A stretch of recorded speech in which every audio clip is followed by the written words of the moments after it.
Hi learners, my name is Ronnie Chandrajit and I am the director of Geomatrix Tuition Centre. We have been in existence for over 35 years. As part of our Helping Hand series, I'm going to look at providing solutions for the NSC November 2023 Maths Paper 2. At the outset, I must say that these are my solutions and there could be other alternate solutions which may be more exciting. Therefore, our details are provided. If you wish to discuss any solution with us, please feel free to contact us. We will love to hear from you. Now we're going to look at the grade 12 Maths Paper 2 set by the NSC board. Thank you. We are now going to look at question number 1. Question number 1 reads, truck drivers travel a certain distance and have a rest before traveling further. A driver kept record of the distance he traveled in kilometers on 8 trips and the amount of time he rested in minutes. Before he continued his journey, the information is given in the table below. You got distance traveled, and that's X, and the amount of rest time in minutes is Y. So when we are punching into the calculator, these will be the X values, and then these are going to be your Y values. Determine the equation of the least square regression line.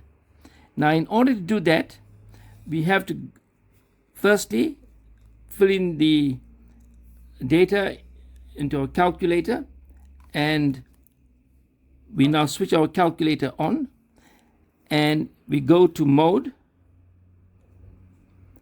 and then we go to 3stat, and the regression line is number 2, a plus bx. The equation is y with a hat is equal to a plus bx. So you go to 2, and then you will have a x and a y. Now this is where you fill in your x values and your y values. When that is done, you press the all clear button, and then the information clears on the screen, but the data is still retained in the calculator. So you go to Shift 1, and now you see regression number 5. So you press 5, and you'll find your A, your B, and your R. You must take these 3 values. So when that's done, this will be the values that you will get.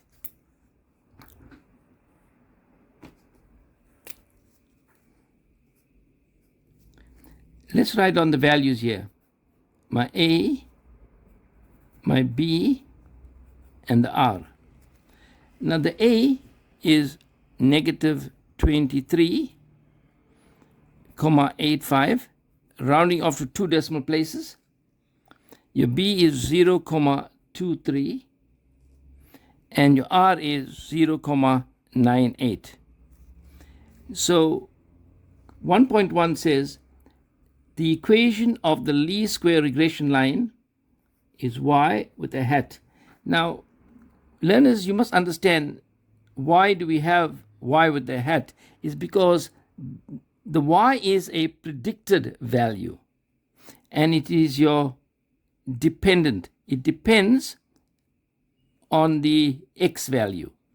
So therefore we say y hat is equal to a plus bx.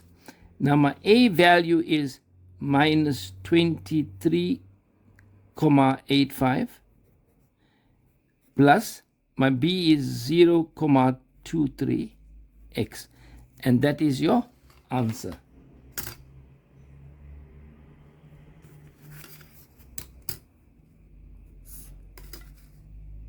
The next question reads, if a truck driver traveled 550 kilometers, now that is your x value.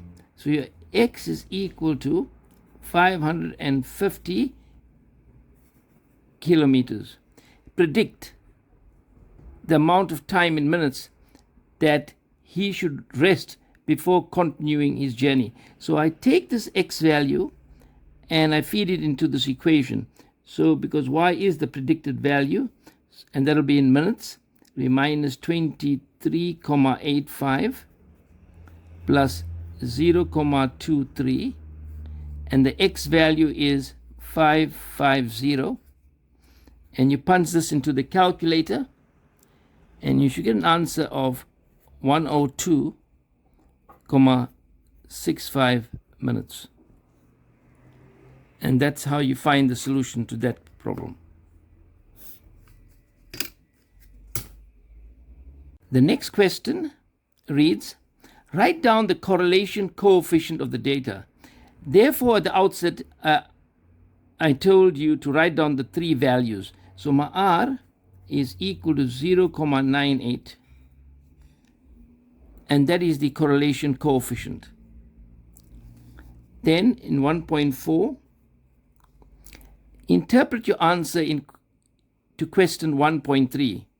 We need to interpret this. Now you notice that this is a positive value and it's very close to 1. Therefore we can say it has a very strong positive correlation.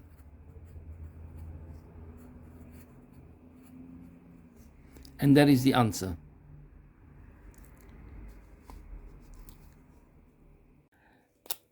Now let us look at the next question, question 1.5. At each stop, the truck driver spent money buying food and other refreshments. The amount spent in rands is given in the table below. So all these values here are in rands.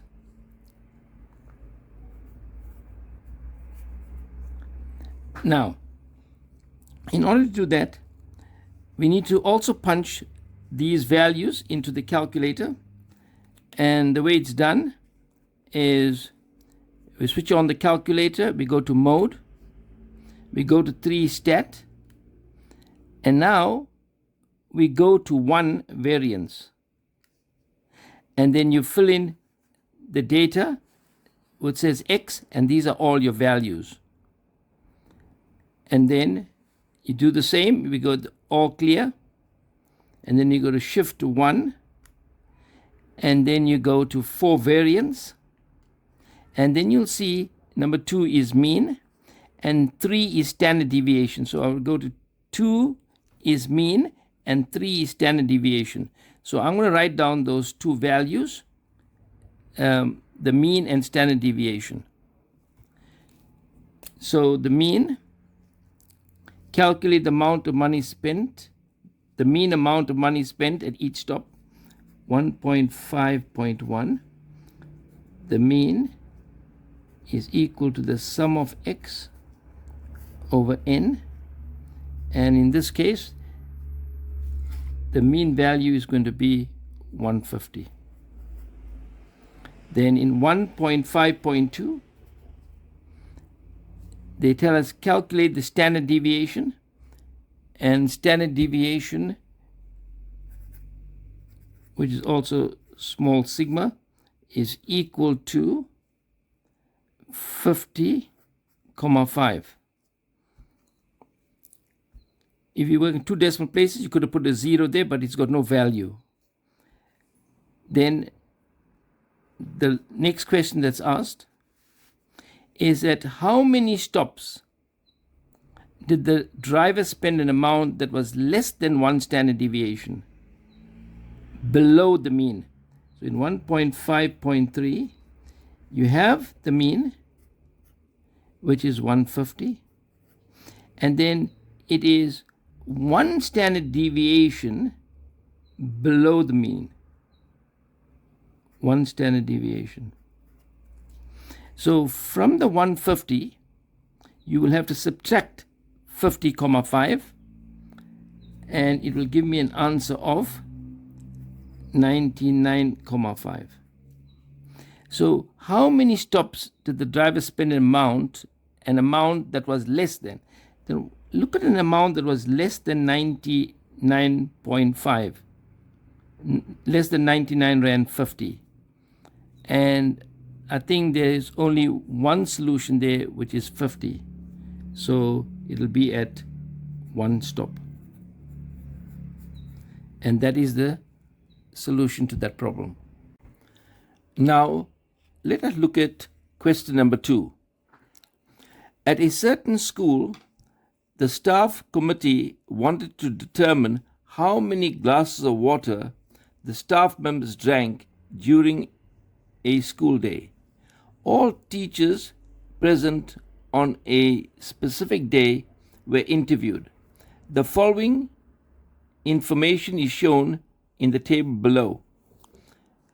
Between 0 and 2, 5, 2 to 4, 15, 4 to 6, 13, 6 to 8, 5, and between 8 and 10, 2. The question reads, complete the cumulative frequency column provided in the table in the answer book. So I'm going to use this to find the cumulative frequency. Let's call it CF. So we have the first, there's my frequency. So the first value is going to be 5. Then we're going to have the cumulative frequency will be 15 plus 5, which is 20. Then we're going to get 20 plus 13 will give me 33. And then 33 plus 5 will give me 38. And 38 plus the 2 will then give me 40. And that is the cumulative frequency table. So this is question 2.1.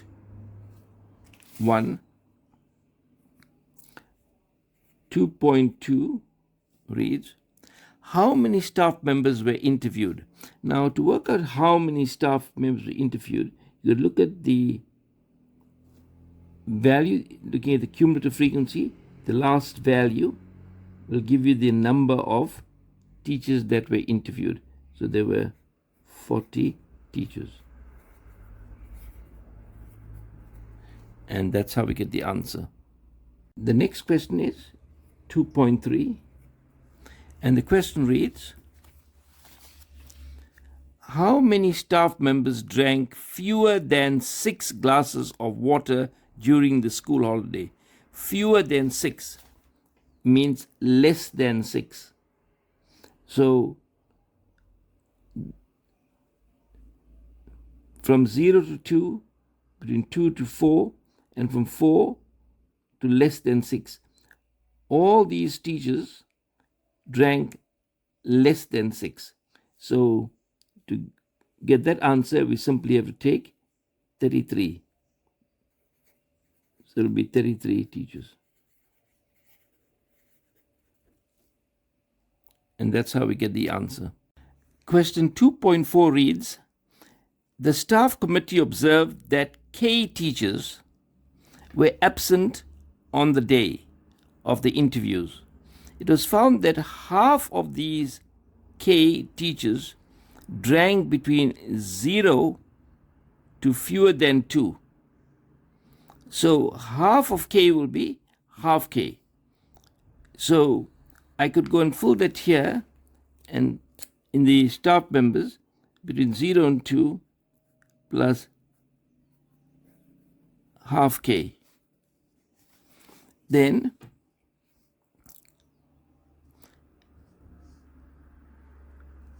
whilst the remainder of them drank from 4 to fewer than 6, between 4 and 6 glasses of water per day.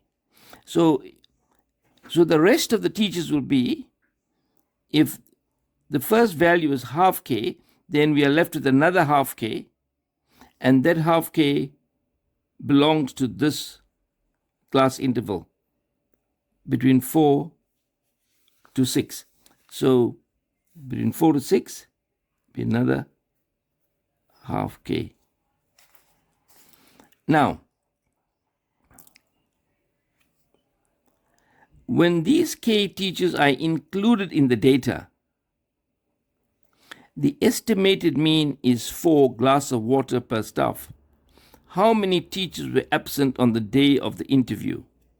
Now here we have the estimated mean. Now to find the estimated mean, we use the formula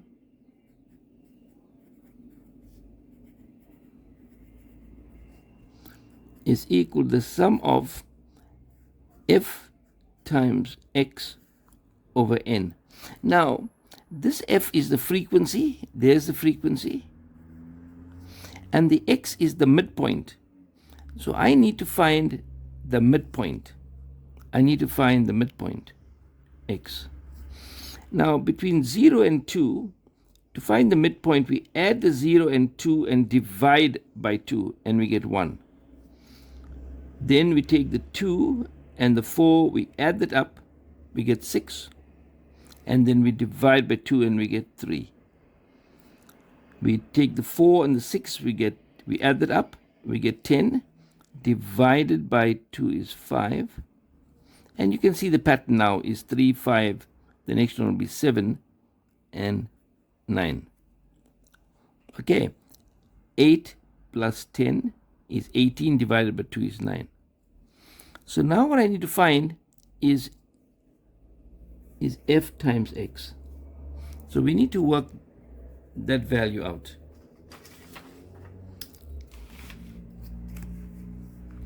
And I'm going to, and we need to sum that up.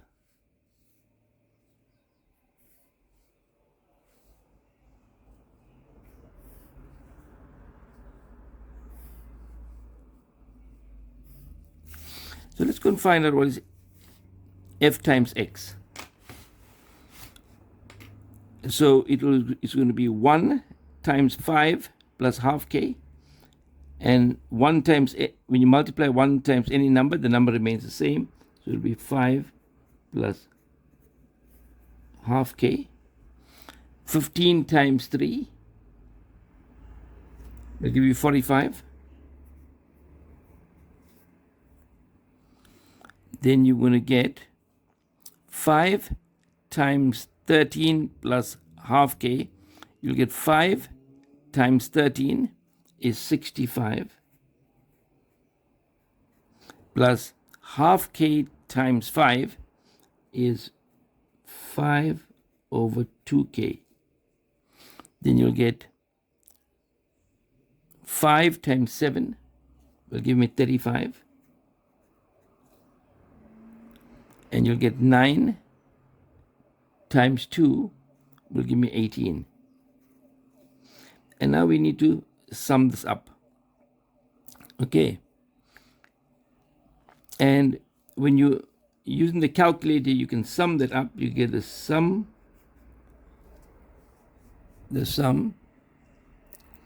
of f times x is equal to, you get a value of 168 plus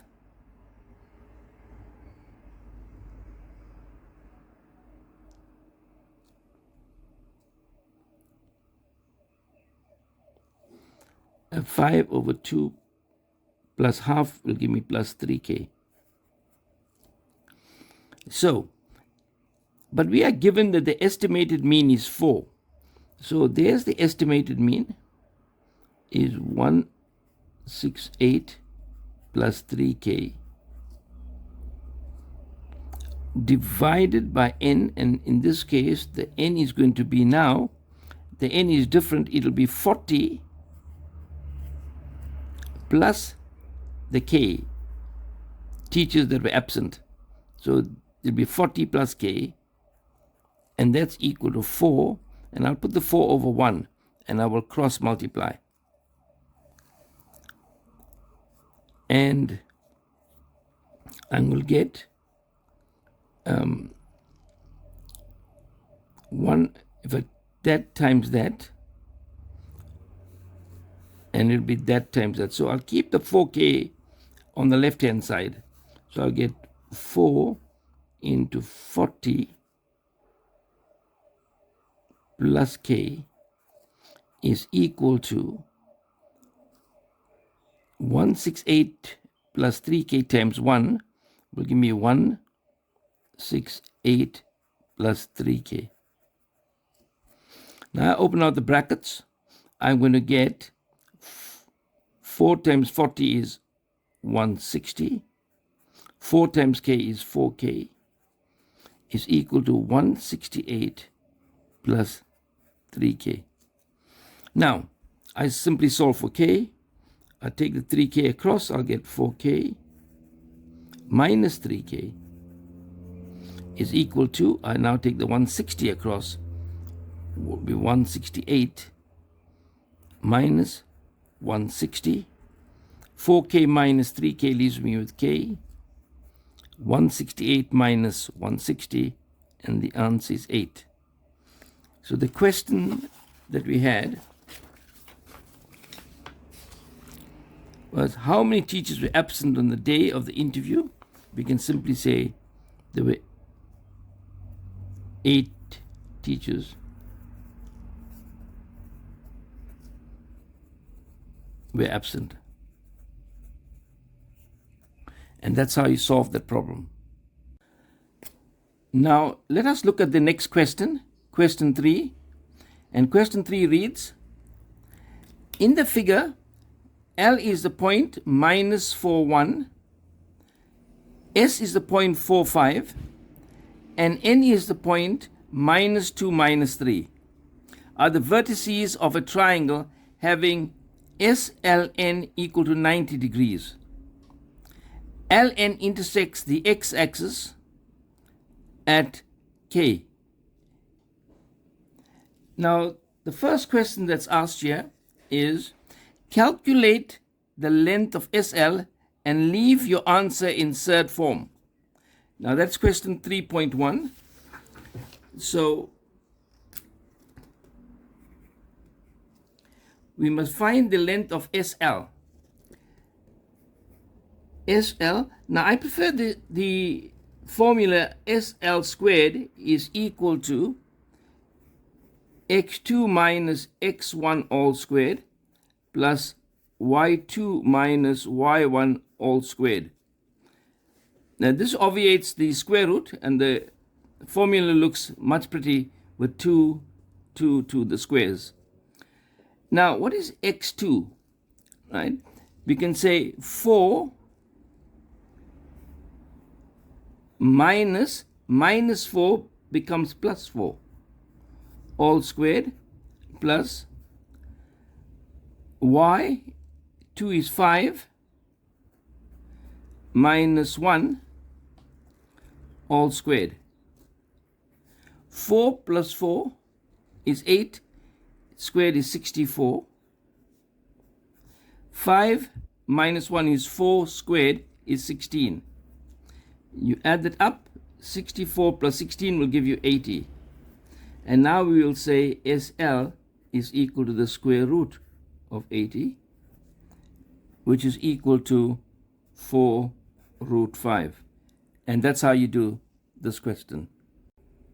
Now looking at the next question, 3.2, it reads, calculate the gradient of Sn. So I must calculate the gradient of Sn. So the gradient of Sn is equal to y2 minus y1 over x2 minus x1. So we're going to use the formula. Now again, y2 minus y1 will be 5 minus minus 3 becomes plus 3.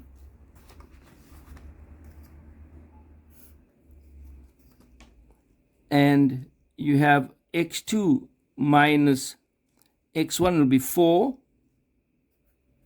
minus, but there's a minus 2 which becomes plus 2.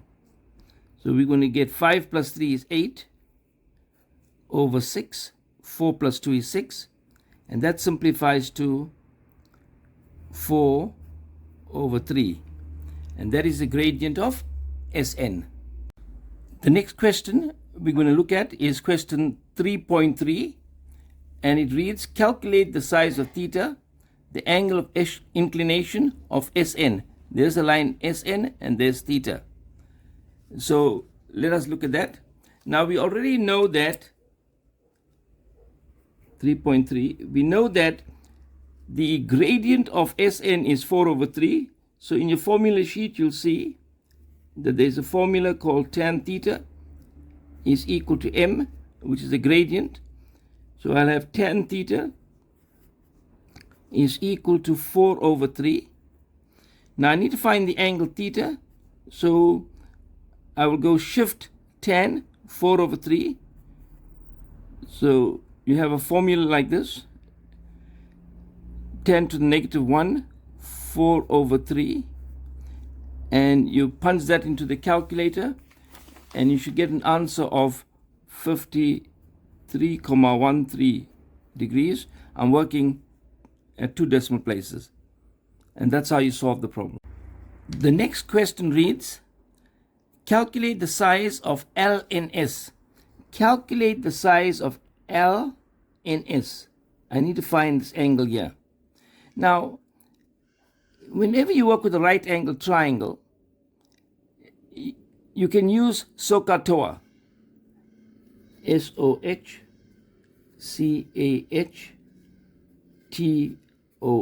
You can use SOHCAHTOA. Now, we already found the length of SL, which is 5, so 4 root 5. And now I can go and find the length of Sn. And the reason why I can do that is because I already have the gradient of Sn, which is y2 minus y1 over x2 minus x1.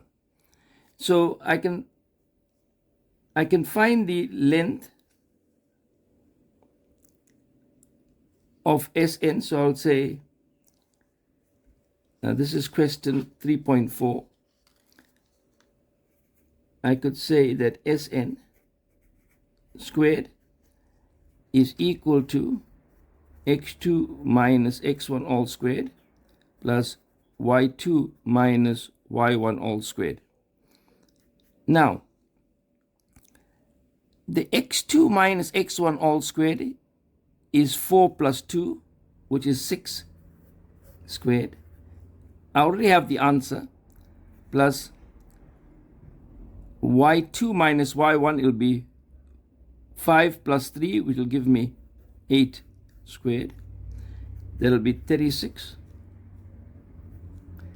plus 64. 6 squared is 36, 8 squared is 64. You add that up, you get 36 plus 64 is 100. And Sn is equal to the square root of 100, which is equal to 10. So therefore, this is 10 units. Now I can go and find Sn, the angle SNL. Or in the case here, they're talking about LNS. So I would say that if I'm looking at this angle here, then that is opposite, and that will be the hypotenuse. So I'm using sine. Sine is opposite of hypotenuse. So I will say that the sine of LNS is equal to, opposite will be LS over the hypotenuse, which is Sn, And we have LS to be 4 root 5 all over 10. And you could either simplify this or put this in the calculator. You go to shift, sign, and you'll get LNS is equal to sine -1. You can put this as 4 root 5 over 10. You could also have simplified this as well, but that's not necessary. And you'll get an answer of 63,44 degrees. And that's how you answer that question. Now, there's another way to look at this as well. You've got this angle here, theta, so this angle here will be theta. You can go and work this angle here to be beta using inclination, and you can say that LNS will be beta minus theta using exterior angle of a triangle. So sometimes there are many solutions to a question, so it depends which one comes to you first and the one that you seem to understand. Thank you. That's how you answer that question. The next question we're going to look at is question 3.5. Determine the equation of a line which passes through L and is parallel to the line SN. Write your answer in the form y is equal to mx plus c. So this is question 3.5.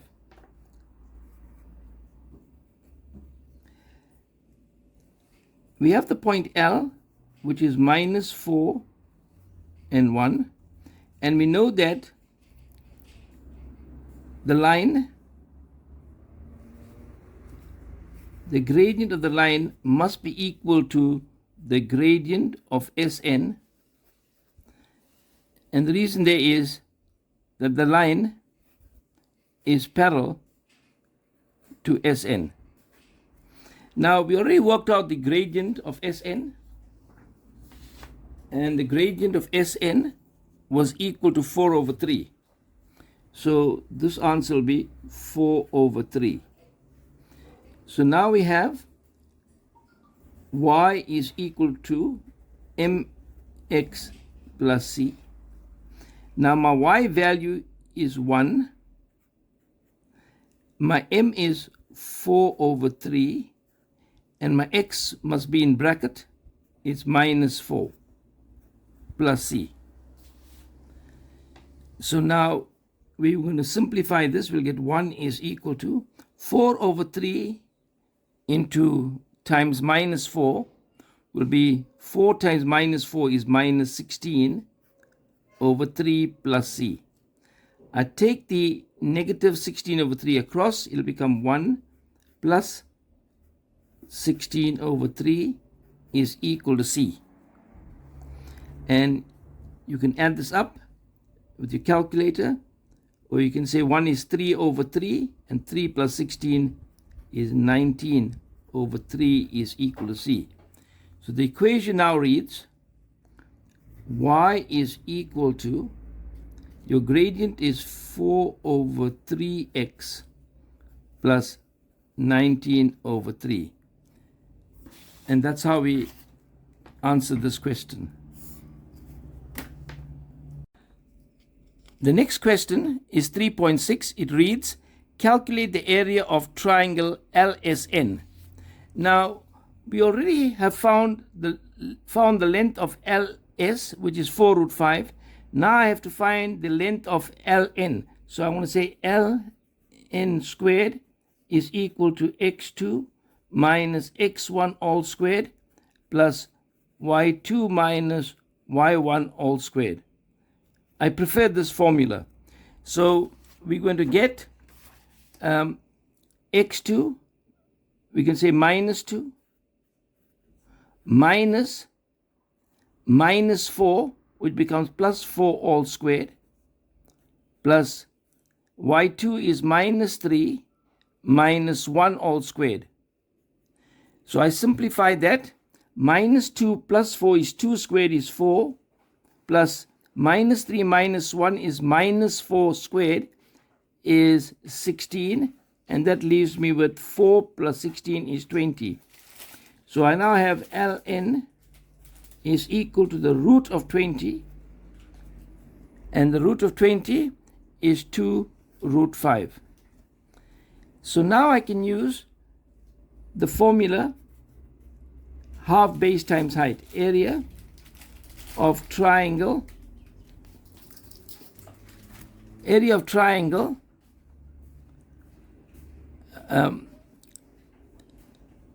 LSN is equal to half base, I'll take the base to be LS, times the height, which will be ln, and that's equal to half into ls is 4 root 5, and ln is 2 root 5. I'll simplify that.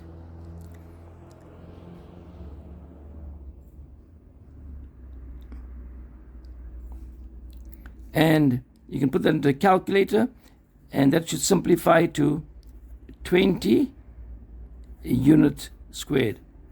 And that's how you solve that problem. The next question we're going to look at is question 3.7. It reads, calculate the coordinates of P which is equidistant from L, S, and N. Now, in order to understand this question, we must understand that the angle in a semicircle is a right angle. So therefore, there is a circle that goes around these 3 points, and therefore the center of the circle will actually be the midpoint of the chord SN. And then the point S, N, and L will be equidistant because they become radii. So this point here is point P, and it will be the midpoint. So we add the 4 and the minus 2, and we get 2, and we divide it by 2, and we get 1. And 5, we add that to the minus 3, we get 2, divided by 2 is 1. So the point P is the point 1, 1. Now, there used to be a section in the old syllabus called concurrency. And there the theory would be that the midpoint of the hypotenuse, because this line SN is the hypotenuse, will become the center of the circle, and was called a circumcenter. But that section has been removed from the syllabus. And that's how you find that the point P is 1, 1. The next question that is asked is 3.8, and it is the last question in question 3. It says, calculate the size of LPS. Now, we want to find the size of LPS. Now, there's a point P, which we found to be 1, 1. And there's the angle LPS. Let's call this angle beta. So you notice that the coordinates of L, the y coordinate is 1, and in the point P, we also have that the y coordinate to be 1. So because it's 1, 1, then this line has to be parallel to the x-axis. So then if the lines are parallel, so this angle here will be theta, because they are alternate, and we will then be able to find beta, which is angle LPS. So LPS will be equal to 180 degrees minus 53,13 degrees, and you could put that into a calculator. You should get an answer of 126,87 degrees. Well, this is not the only way to solve this problem. And even if you extended this line, you could have got corresponding angles and then angles on a straight line to solve the problem. And so therefore we find that LPS is 126,87 degrees. And that's how we solve that problem. Now let us look at the next question, question 4. Question 4 reads, in the diagram, the circle with center O has an equation of x squared plus y squared is equal to 20. GT0 is the center of the larger circle. A common tangent touches the circle at D and F, respectively, such that D is a point P minus 2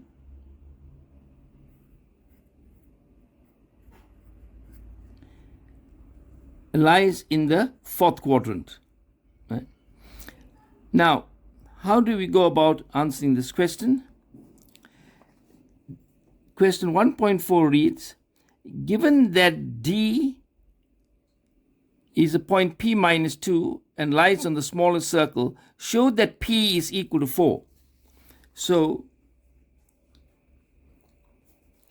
we're going to look at question 4.1.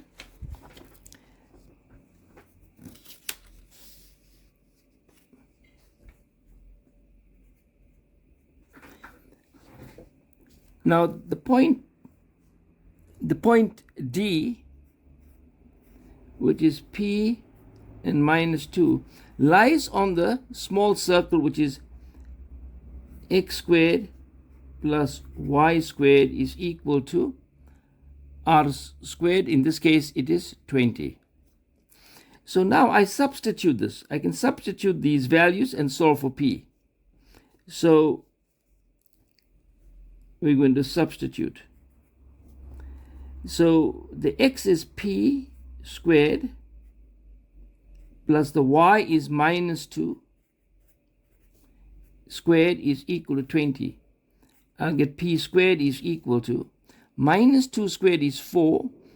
I take the 4 across, I'll get 20 minus 4. P squared will be equal to 20 minus 4 is 16. And they tell us P, the point D is in the fourth quadrant.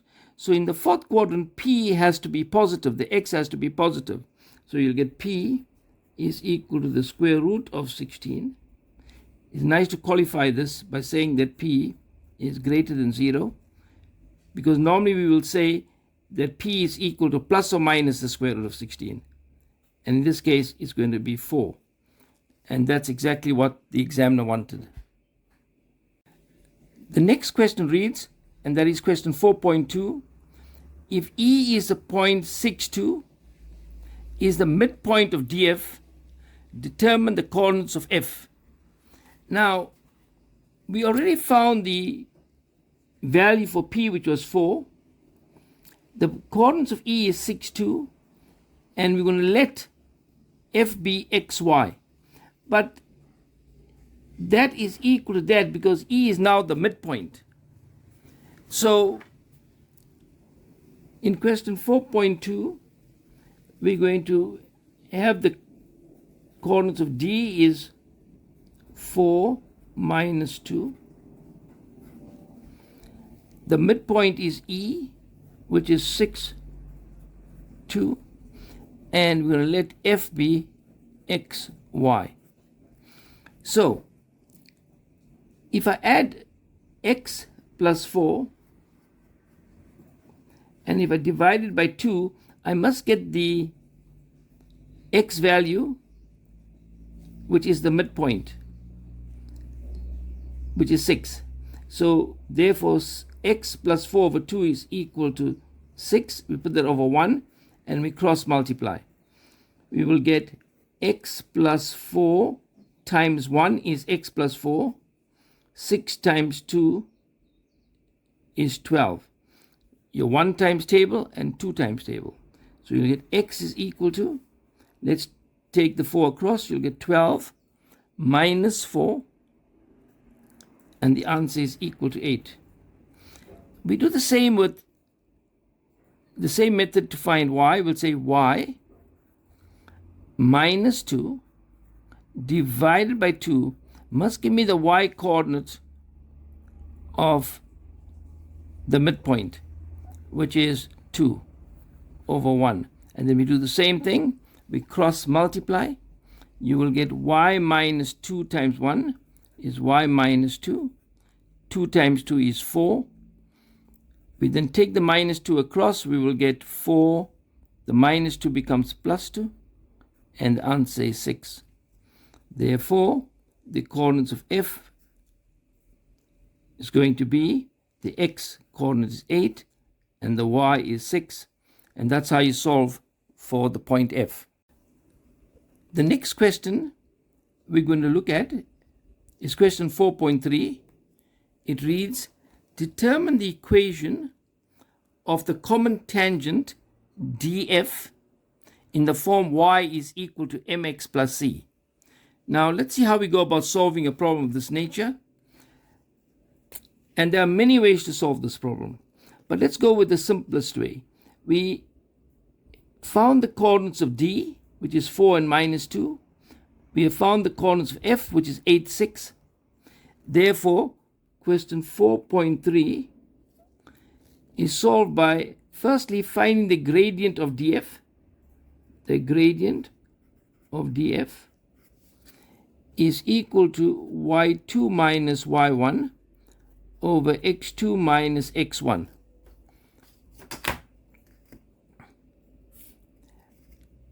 So I'm going to write here y2 is 6 minus 2 becomes plus 2 all over x2 is 8 minus 4. So we're going to get 6 plus 2 is 8. 8 minus 4 is 4. And 8 over 4 is 2. So the gradient of df is 2. But it's passing through the point 8, 6. So I'm going to take the point f, which is 8, 6, and use that point to find the equation of the tangent df, because the point 8, 6 lies on df. So I'll go y is equal to mx plus c. My y value is 6. My m is 2. The x must always be in bracket, which is 8 plus c. So now we simplify this. We'll get 6. 8 times 2 is 16 plus c. I can take the 16 across. I'll get 6 minus 16, which is equal to minus 10, is equal to c. So y will be equal to 2x minus 10. And that is how we find the equation of the tangent, of the common tangent. The next question reads, and that is question 4.4, calculate the value of t, show all working. Now, let's see how we go about doing this. Now, the first thing that you must be able to understand is that the radius is perpendicular to the tangent. And if that is so, then this angle is 90 and that is 90. And the alternate angles are equal. So this line is parallel to this line. So I could find the gradient of OD, and that's what I want to do in 4.4. I want to find the gradient of OD, which is equal to y2 minus y1 over x2 minus x1. And that's equal to, now remember that the coordinates at the origin is 0, 0. So I'm going to get y2 is minus 2 minus 0 all over 4 minus 0. And that leaves me with minus 2 minus 0 is minus 2. 4 minus 0 is 4. Minus 2 over 4 is minus a half. Now I'm going to find the gradient of GF in terms of t. And I'm going to use the same formula, y2 minus y1 over x2 minus x1. So y2 is going to be 0 minus 6 all over t minus 8.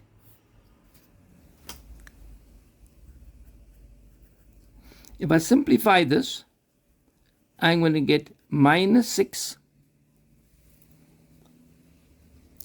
all over t minus 8. Now, these two gradients have to be equal because OD is parallel to GF. That implies that the gradients are equal. So I will get minus half is equal to minus 6 over t minus 8. Now, we could simplify this. I will take the negative to the 2. So I'll get 1 times t minus 8 is t minus 8. And now the 2 is negative 2 times negative 6 is positive 12. And I will get t is equal to 12. I will take the negative 8 across, it becomes positive 8. And 12 minus 8 is 20. And that is how I find the value for t. So the coordinates of g is going to be 20 and 0. Now let us look at the next question. 4.5. Determine the equation of the larger circle in the form ax squared plus by squared plus cx plus dy plus e is equal to 0. So we're going to find the equation of the larger circle. Now, in order to find the equation of the larger circle, you need a set of information. You need the center, which you have, G, is a point 20 and 0. And now I need to find the radius squared, which is equal to fg squared. So I will say fg squared is equal to x2 minus x1 all squared plus y2 minus y1 all squared. Now you see why I like this formula. Because you obviate the square root, and in some examples you have to find fg squared rather than fg. So you're going to get x2, I can say 20 minus 8 all squared plus 0 minus 6 all squared. 20 minus 8 is 12 squared is 144. 0 minus 6 is minus 6 squared, which is 36. I add that up, I'll get 144 plus 36 will give me 180. And that is my r squared. So the equation of the circle is going to read, it'll be x minus 20 all squared plus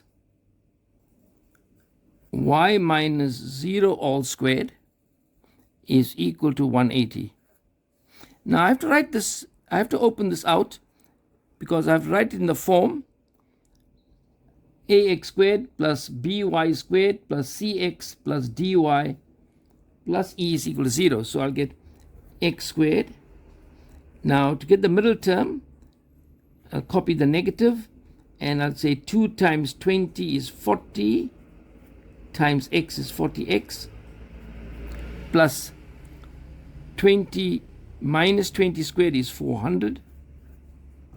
Y minus 0 is y, and we square that, and that's equal to 180.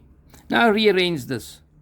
So I'll get x squared plus y squared minus 40x, and I bring this 180 across, it'll become minus 180. It'll be 400 minus 180, which will be plus 220, and that's equal to 0.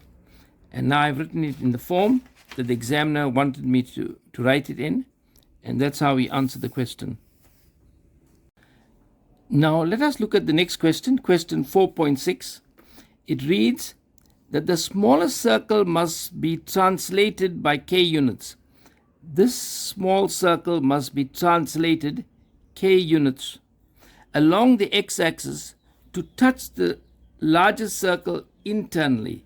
Now, what does that mean? If the circle touches like this, it is internal, and if it touches outside like that, it is external.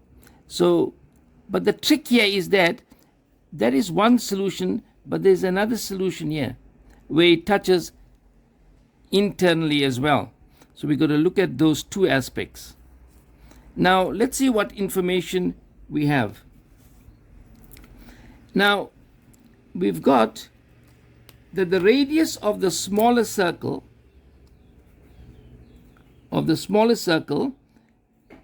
was r squared was given as 20, and therefore r is equal to the square root of 20, which was equal to 2 root 5. So that will be minus 2 root 5, and that will be positive 2 root 5. Okay, those are your x-intercepts. Now in the bigger circle, so I'm using big R, the r squared was equal to 180. So therefore r is equal to the square root of 180, and that was given as 6 root 5. Now, how do we solve this problem? And let's look at it like this. So we're going to translate this. In other words, we're going to move this from minus 2 root 5. We're going to move it all the way until it gets to 20 minus 6 root 5. How do I come across, get the answer 60, 20 minus 6 root 5? Now, this is 20. The x coordinate is 20, and the distance from there to there is 6 root 5. So 20 minus 6 root 5 will give me this value here, which is the x-intercept of the bigger circle. Likewise, 20 plus 6 root 5 will give me the x-intercept of the big circle on the right. So we're going to look at this again, and we're going to move this from here to here. That's case 1. So in other words, minus 2 root 5, and I'm going to translate this k units. And when I translate it k unit, it must be equal to this value here. So it just touches. So that's equal to 20 minus 6 root 5. Then I simplify this. I'll get k is equal to 20. When I take the negative across, it becomes positive. So I'll be left with minus 6 root 5 plus 2 root 5 is minus 4 root 5. I can put that into the calculator, and I will get an answer of 11,06 units. Now likewise, I have to move the circle from here, from 2 root 5 all the way to there. So I'm going to say 2 root 5 plus k must be equal to this x value, which is 20 plus 6 root 5.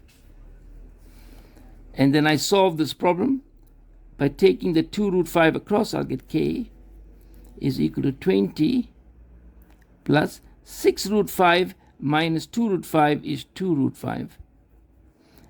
And I punch this into the calculator, and you get an answer of 28,94 units. And that's how you solve this problem.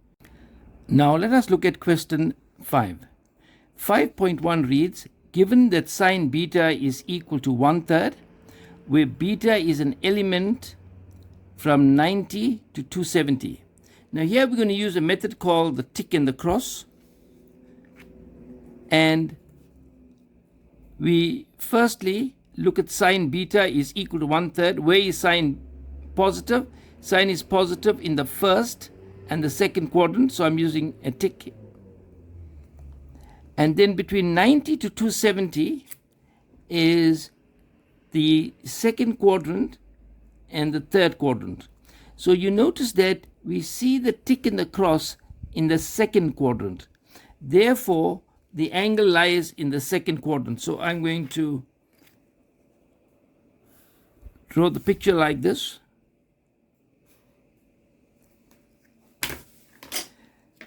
So that's 90 degrees. It is this angle here that is called beta. Now, if I say sine beta is equal to 1/3, then I have to label this diagram. We use this method, shade your rear, cos x rays, tan your exterior. So we are now working with sine, and sine is y over r.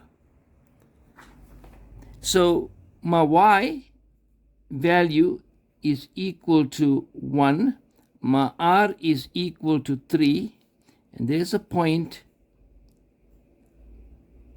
x, and my y is 1. So now I need to calculate the value for x, because in question 5.1.1 we are asked to find what is cos beta. Now we know that cos beta is going to be x over r. So I want to write down here x squared plus y squared is equal to r squared. X squared is equal to r squared minus y squared.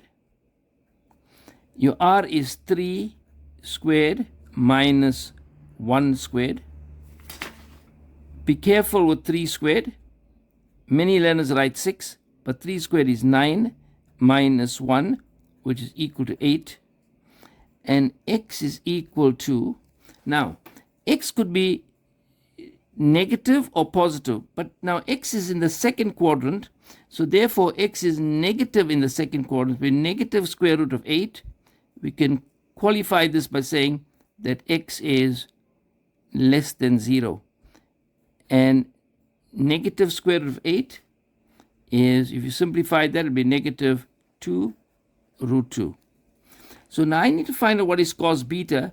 Cos beta is x over r, will be minus 2 root 2 all over 3. And that is how you answer that question. Then in 5.1.2, it reads, what is sine 2 beta? Now sine 2 beta, you'll find in your formula sheet, you got sine 2 alpha, but this is sine 2 beta, so you'll get 2 sine beta cos beta. This is a compound angle formula, which is 2 sine beta is 1/3, and cos beta is minus 2 root 2 all over 3. Let's simplify this. There's a negative here, so negative times positives will give you a negative. And on the top, this is actually 2 over 1. So the 2 times 2 will be 4 root 2. And 3 times 3 is 9. And that is the answer. The next question is 5.1.3, and we are asked to find out what is the cos of 450 minus beta. The cos of 450 minus beta. Now from the 450, you're going to subtract 360. So you're going to get the cos of 90 minus beta. Now when you see 90, it means that the name is going to change. So cos will become sine beta. And the examiner has already given us what is sine beta. And sine beta, you can see in the top, is 1/3. And that is how you solve that problem. The next question is 5.2. We are given that cos to the fourth x plus sine squared x plus cos squared x all over 1 plus sine x. In 5.2.1, we're going to prove that that is equal to 1 minus sine x. So let me write this down. Question 5.2.1. I'm going to take the left-hand side, and the left-hand side reads cos to the fourth x plus sine squared x times cos squared x all over 1 plus sine x. Now you will notice that there is a common factor here. You got cos to the fourth x and cos squared x. So cos squared x is a common factor. I remove the common factor. Cos to the fourth x divided by cos squared x is cos squared x plus, now when I remove the cos squared x, I'm left with sine squared x all over 1 plus sine x. And now look at this here. Sine squared x plus cos squared x is an identity, and that's equal to 1. So I'll get cos squared x times 1 is cos squared x over 1 plus sine x. Now we can write down cos squared x as 1 minus sine squared x, because you got sine squared x plus cos squared x is equal to 1. This is one of the most important identities from grade 11. So you'll now get cos squared x is equal to 1 minus sine squared x all over 1 plus sine x. Now, if you look at the algebra here, that 1 minus sine squared x is a difference of two squares. It is 1 plus sine x into 1 minus sine x. My teacher would always say bread plus butter, bread minus butter. And every year in the maths paper, you'll always come across this pattern over 1 plus sine x. Now, why do we factorize? Because now we can cancel. We cannot cancel terms, but we can cancel factors. So I'm left with 1 minus sine x, which is exactly what the right-hand side is. And that's how we solve this question. The next question we're going to look at is question 5.2.2. It reads, for what values of x in the interval x element from 0 to 360 is this expression undefined? So it'll be undefined when the denominator is equal to 0. In other words, when 1 plus sine x is equal to 0, we will get sine x is equal to negative 1. Now, when you're looking at the graph like this, you got 1 and negative 1. you notice that sine x is equal to negative 1 at 270. So you'll get x is equal to 270 degrees. And that's how you can solve that problem. Or you can put sine x equal to minus 1 in the calculator, and you could find the value. The next question is 5.2.3. Write down the minimum value of the function defined by y is equal to the cos to the fourth x plus sine squared x times cos squared x over 1 plus sine x. So we're going to write this as y is equal to cos to the fourth x plus sine squared x times cos squared x all over 1 plus sine x. Now remember this, we already simplified this to be 1 minus sine x. So that's equal to y is equal to 1 minus sine x. So now they want, write down the minimum value of this, the minimum value. So if you're looking at this graph here, minus sine x, the minus sine x graph will be like this.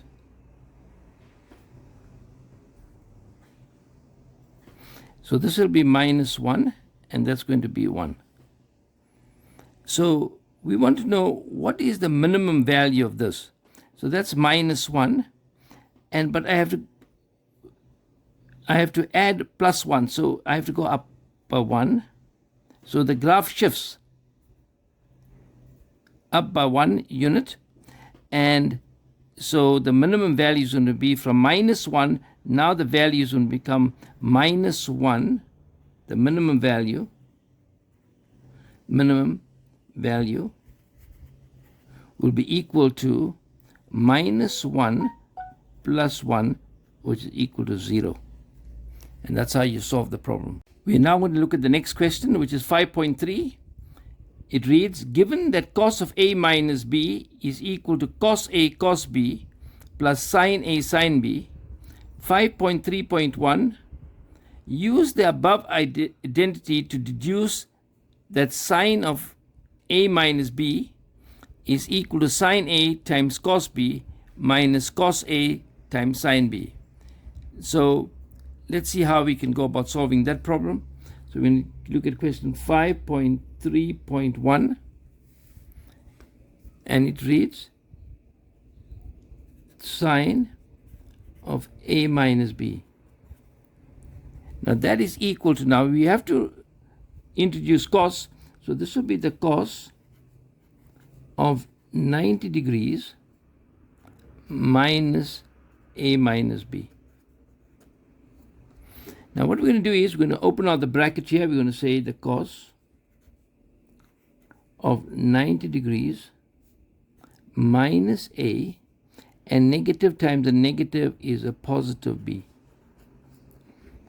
So if you're looking at the formula that's given is the cos of a minus b. The cos of a minus b, there must be a negative in the middle. So I'm going to have cos of 90 degrees minus a, that is one angle. And now there has to be a negative in the middle. So, and that's a positive. So a negative times a negative is a positive. So now I have my two angles, my A and my B, or my alpha and beta. So the cos of 90 degrees minus A minus into minus B, if I expand this, is going to read the cos of 90 degrees minus A times the cos of negative B, and the minus now becomes plus the sine of 90 degrees minus A times the sine of negative B. So the cos of 90 degrees minus A becomes sine A. The name will change. the cos of negative b. Now negative b means it's in the fourth quadrant, and cos is positive in the fourth quadrant, so it'll be cos b. Then we have the sine of 90 degrees minus a will become cos a. Now we know that negative b is in the fourth quadrant, and we know that sine is negative in the fourth quadrant. So the negative from here will make this positive a negative, and that will become sine b, and that would be the answer.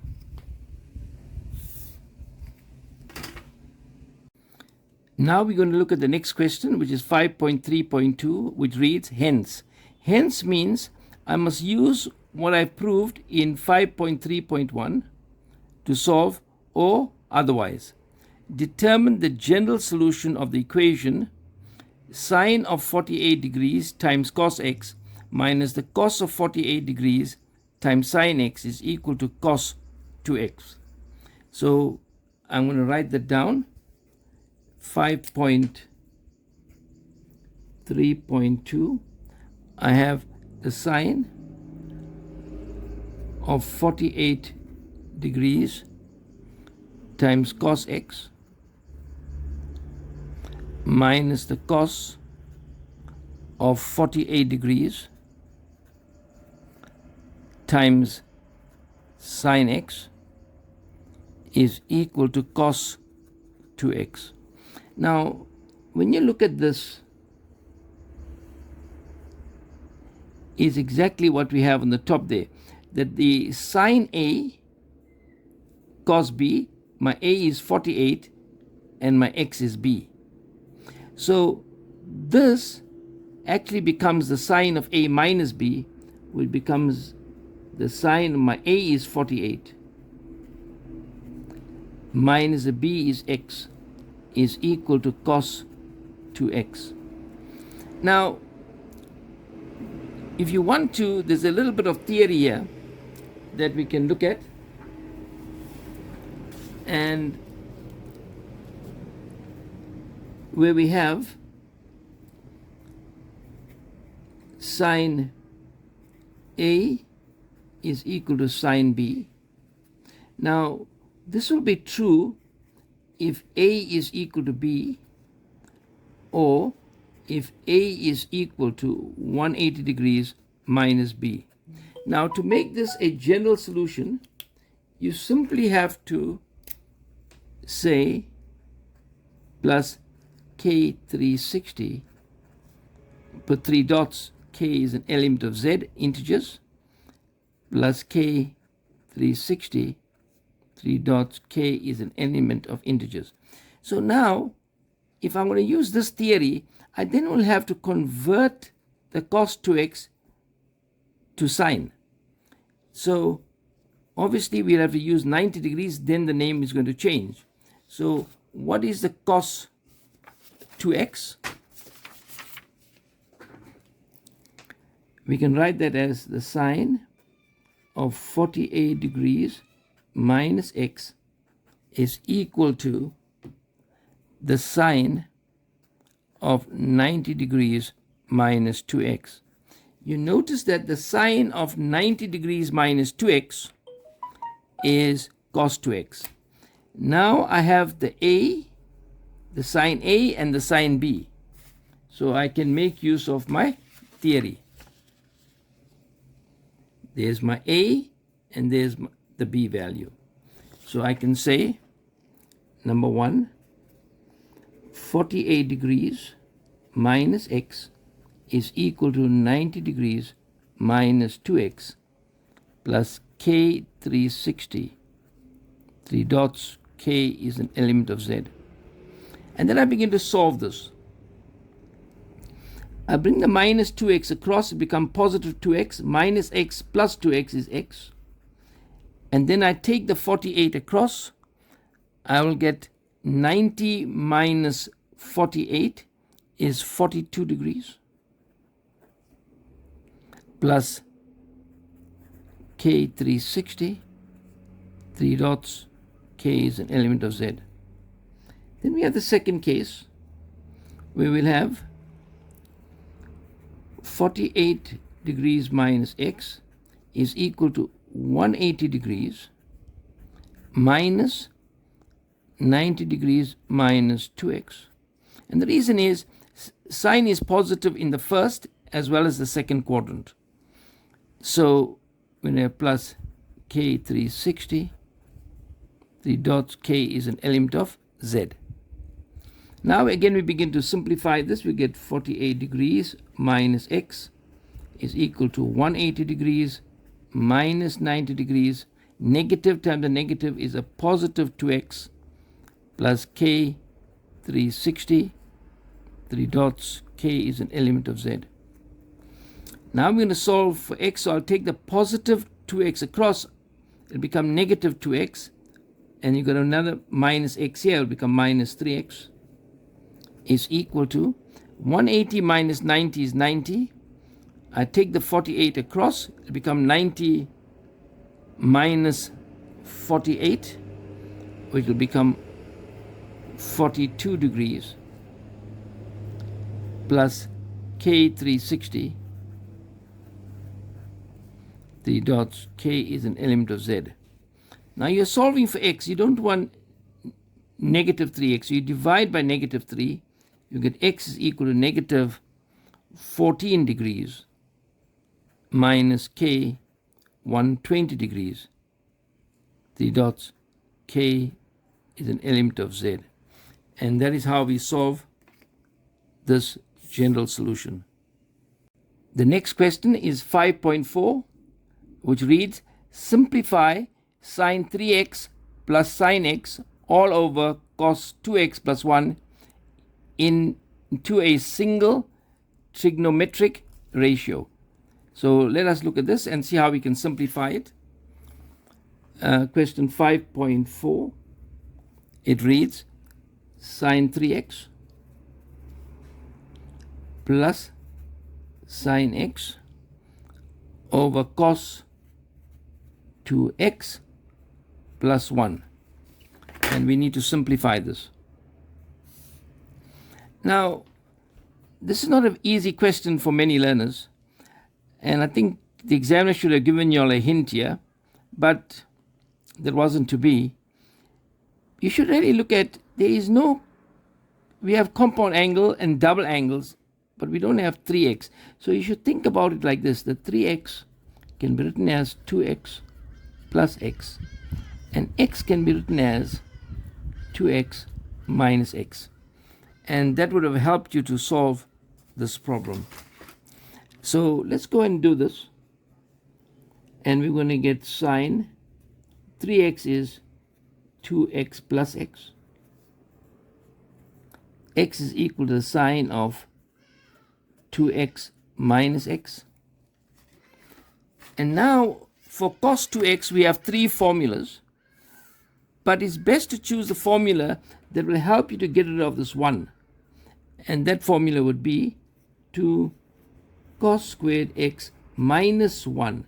Now you see the minus 1 and the plus 1 will cancel off. Why do we do that? Because we are simplifying. Now we got to expand this, and we need a lot of space for this, so we're going to write very small. So I want to say sine 2x times cos x. I want to expand that. In the sign is the same, so I'm going to get plus cos 2x times sine x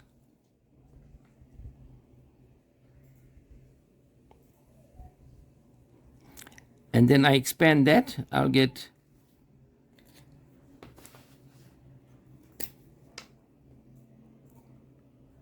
plus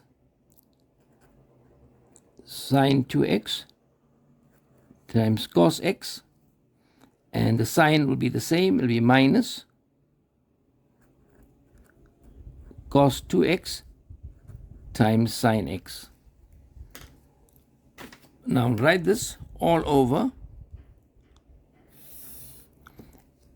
Now the minus 1 and the plus 1 cancels off, so I'm left with 2 cos squared x.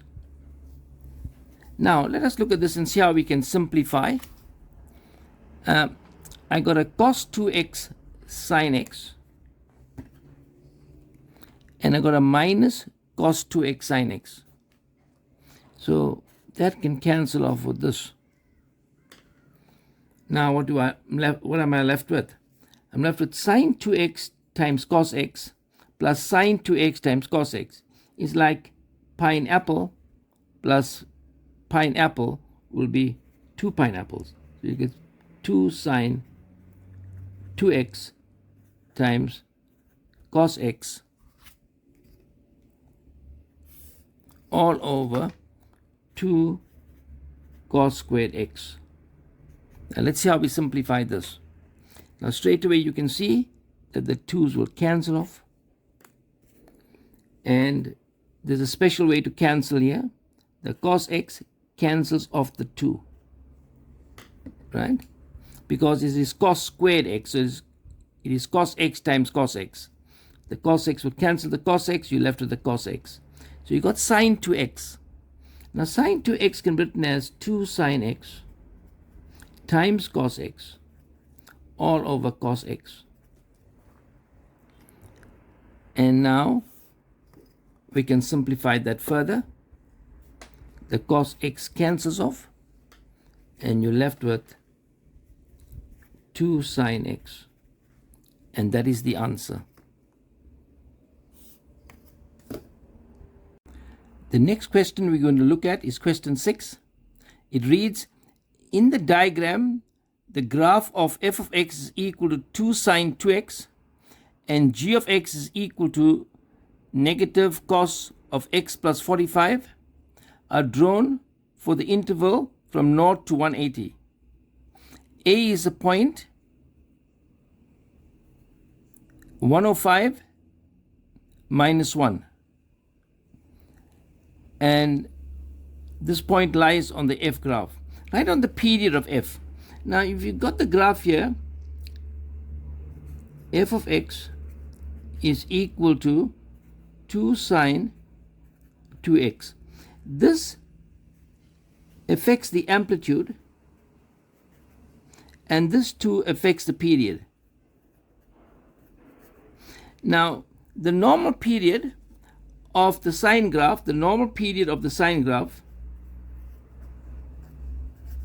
is equal to 360. But because there's a 2 in front of the x, so you got to divide this by 2, and you will get 180 degrees. 6.2. The question reads, determine the range of g in the interval from 0 to 180. Now we need to find the range. The range is the y value. Now the y value here, the lowest y value is minus 2, and the highest value is 2. And it's a y value, and say less than equal to, less than equal to. Another way to write this is say y is an element of minus 2 to 2. It actually means the same thing. The next question is 6.3.1, and it reads, determine the values of x in the interval x element of 0 to 180 degrees for which 6.3.1 f of x times g of x is greater than 0. So I will get 3.1 where we get f of x times g of x is greater than 0. Now, when would something be greater than 0? If positive times a positive, or a negative times a negative. Now, in terms of graphs, if a graph is above the x-axis, then it is positive, and if it is below, it is negative. Now, we notice that between 45 and 90, both the graphs are above. You notice the graph is above. If I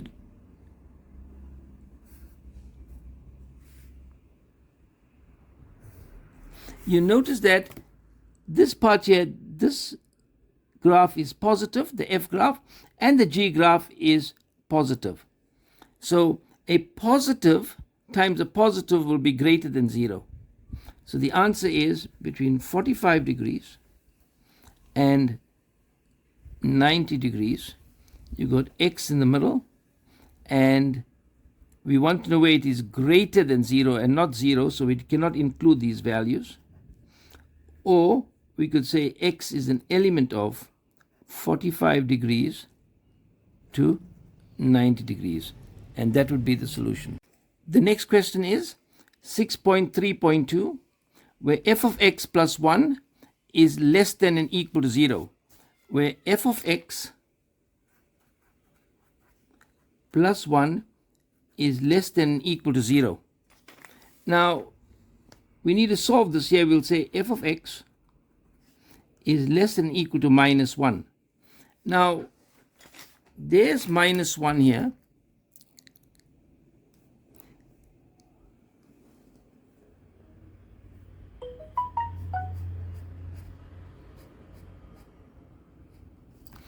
You notice that it cuts a graph at that point and at that point. That's minus 1. But I want to know where it is less than minus 1, less than or equal to minus 1. So it's going to be from this value here, which is 105. And 90 plus 15 will give me 105. So to get this value here, I notice that that also has to be 15 because everything is symmetrical. So it's 15, and it'll be 180 minus 15 will give me 165 degrees. Therefore, the answer is between 105 degrees and 165 degrees. X in the middle, and less than equal to 1, less than equal to x, less than equal to 165. And that's how you write the answer. Or you could even say that x is an element of 105 degrees to 165 degrees. Notice we include both the values. And that is the solution. Let us look at the next question. 6.4 reads, another graph P is defined by P of x is equal to minus f of x. Now, P of x is equal to minus f of x is equal to minus f of x.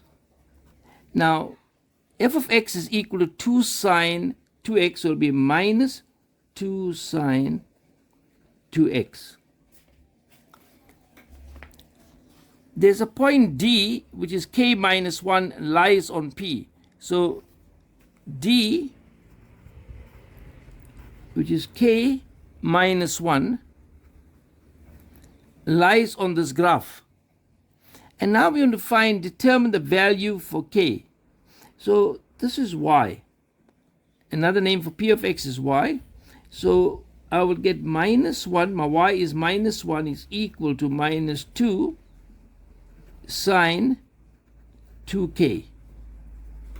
Now we need to solve this. It's like a trig equation. So I could multiply by a negative on both sides. I will get 2 sine 2k is equal to 1. Sine 2k is equal to half. Now sine is positive. Sine is positive in the first and the second quadrant.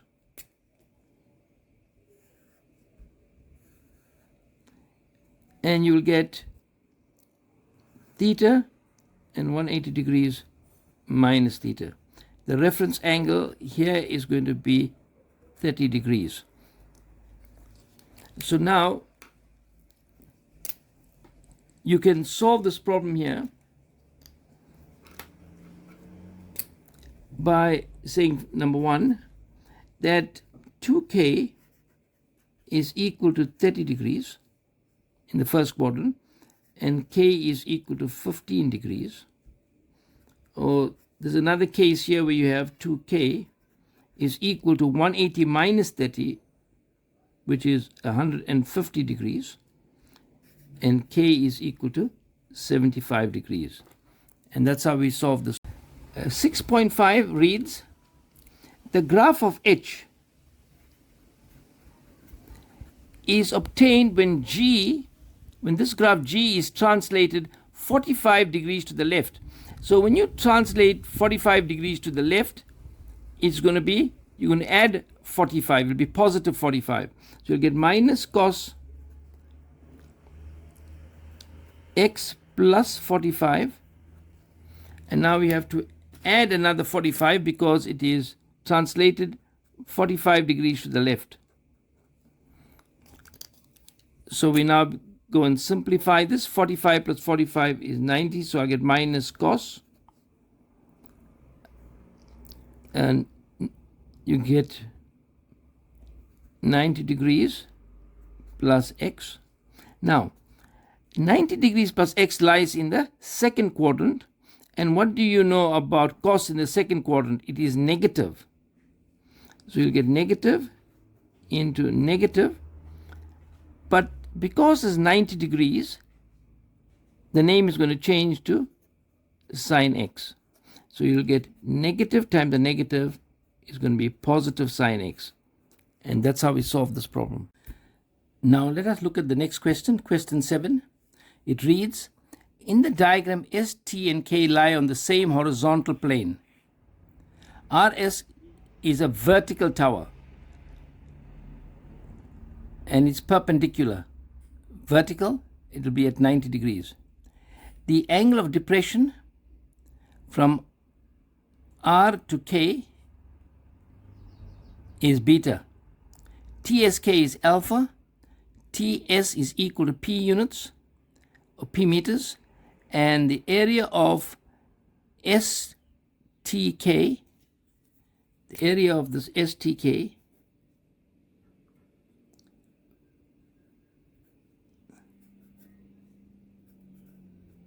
is equal to Q meters squared. So that is the area of the triangle there is Q meters squared. Now what I did was I looked at the two triangles, triangle RSK, I redrew that, and in the diagram this triangle actually looks like this in reality because it's a three-dimensional object on a two-dimensional plane. It is distorted. So we should know that, and therefore we'll know that this line here is parallel to that line. Then I drew triangle TSK, that's alpha and P. Now they got you determine the length of SK in terms of P, Q, and alpha. Now we're given that the triangle STK is Q meters squared. So let's go and look at that. We're going to say question 7.1.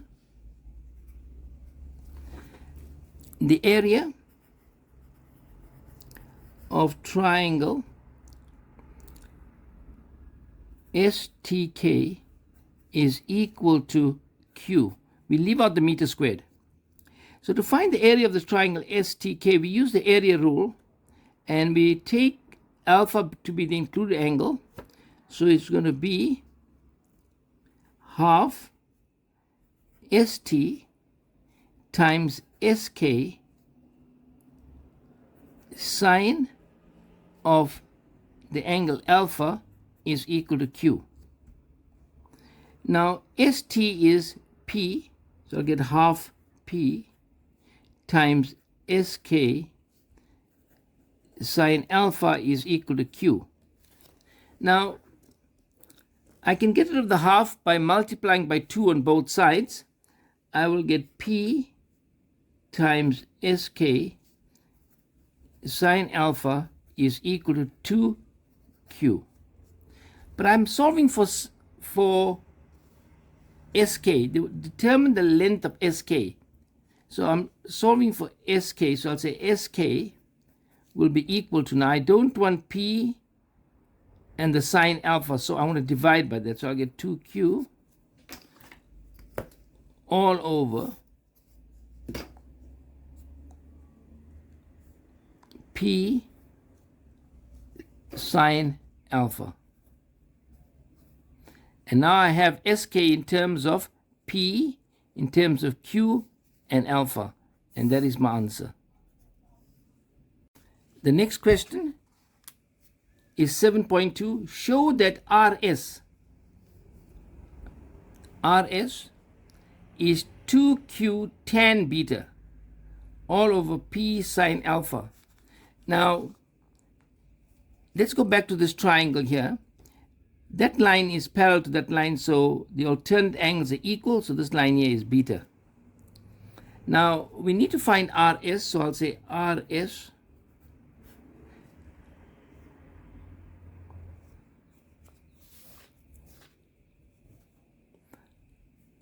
RS over SK is what ratio? It'll be opposite over adjacent. In a right angle triangle, we can use SOHCAHTOA, SOHCAHTOA. So it'll be tan is opposite over adjacent, so that'll become tan beta. So RS is equal to, now I don't want the SK, so I'm going to multiply by SK on both sides. I'll get SK tan beta. But in 7.1, we proved that SK is equal to 2Q over P sine alpha. So I'm going to replace SK with 2Q over P sine alpha. Now don't forget, we got to multiply that by tan beta. Then I draw the line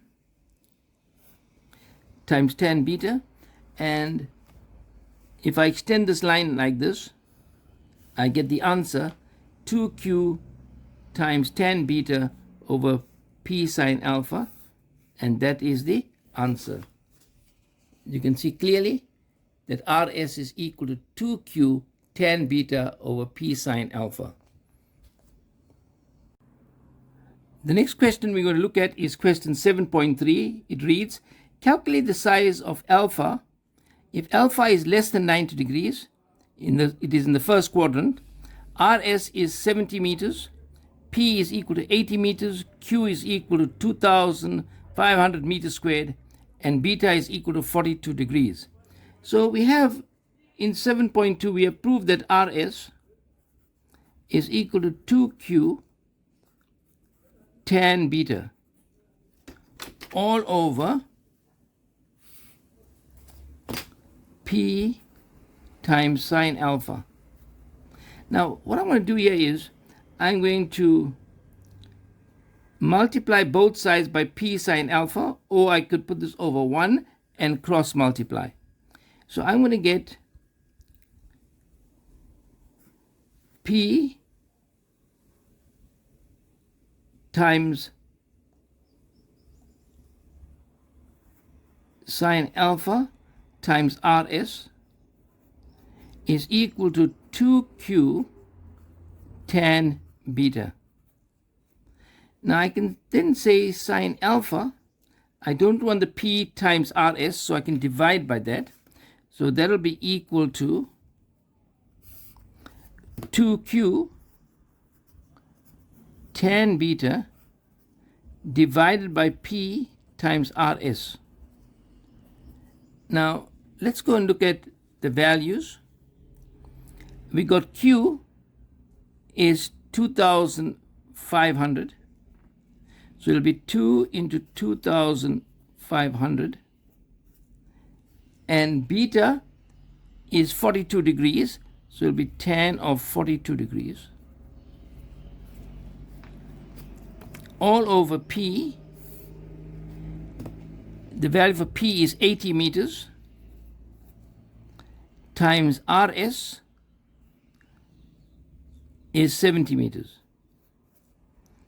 So we're going to punch this into the calculator, and we should get an answer of 0.803932.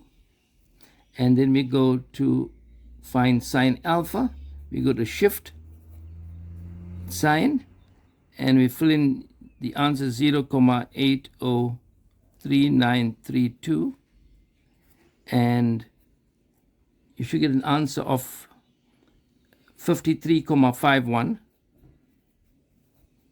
degrees, working to 2 decimal places, and that is the answer. Now let us look at the next question, question 8.1. In the diagram, O is the center of the circle. Use a diagram above to prove the theorem which states that the angle subtended by the chord or by a chord at the center of the circle is equal to twice the angle subtended by the same chord at the circumference. That is, prove that TOP is twice angle 2KP. Now, I'm going to use this diagram. So, we are required to prove that angle TOP is equal to 2 angle TKP.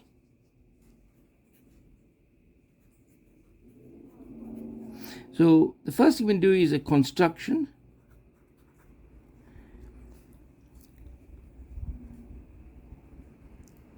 Join KO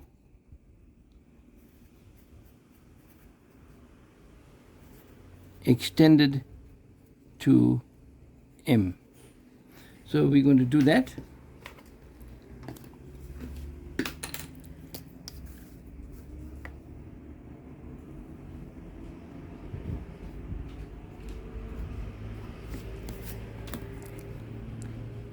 We're going to label this K1, K2, O1, and O2.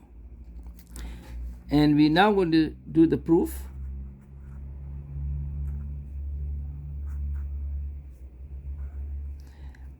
We're going to say let angle K1 equal to X and K2 equal to Y. So angle K1 is equal to angle T. So angle T is equal to K1.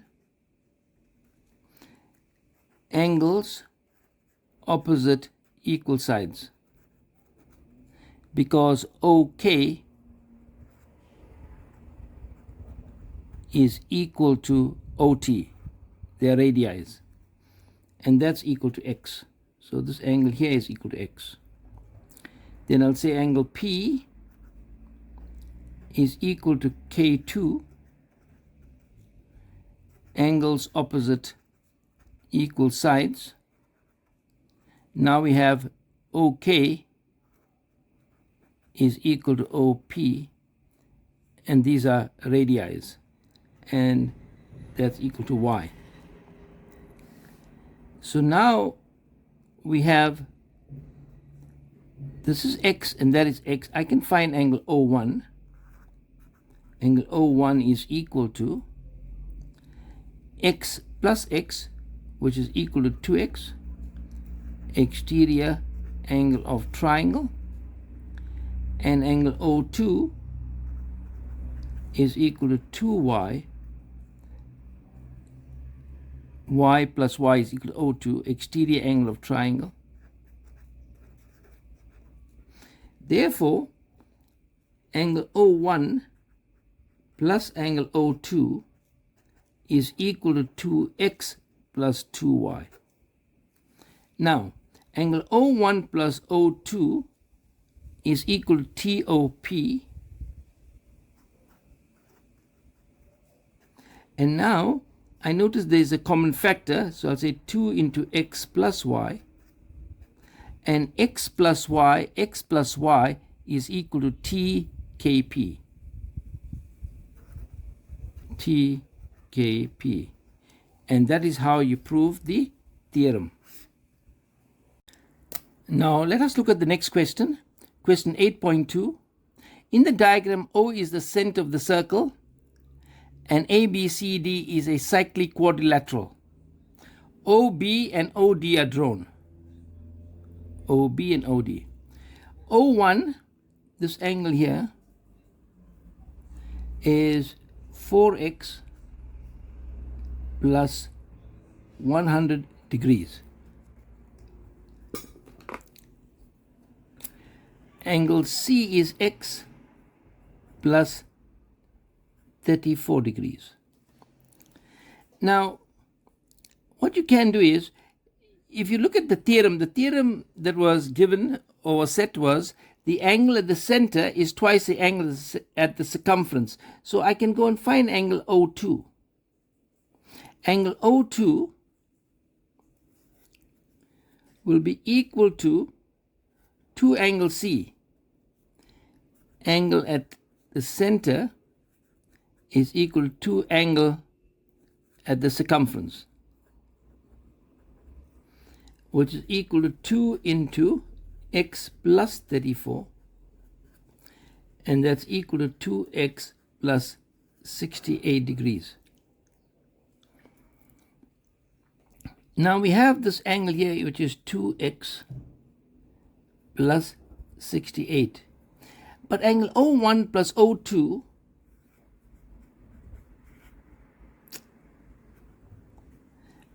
plus O2 is equal to 360 degrees, and the reason there is revolution. So if I look at O1 plus O2, it will be 4x plus 100 degrees plus 2x plus 68 degrees is equal to 360 degrees. And now solve for x, right? So we got 4x plus 2x will give us 6x. 100 plus 68 is 168. It'll be 360 degrees minus 168 degrees. So you'll get 6x is equal to, using your calculator, you can simplify that, and that's equal to 192 degrees. So now you divide, you don't want 6x, you're solving for x, so you'll say x is equal to 192 degrees divided by 6.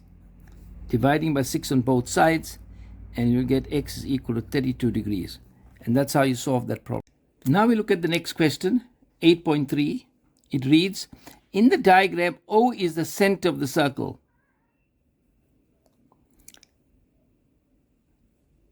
O is the center of the larger circle.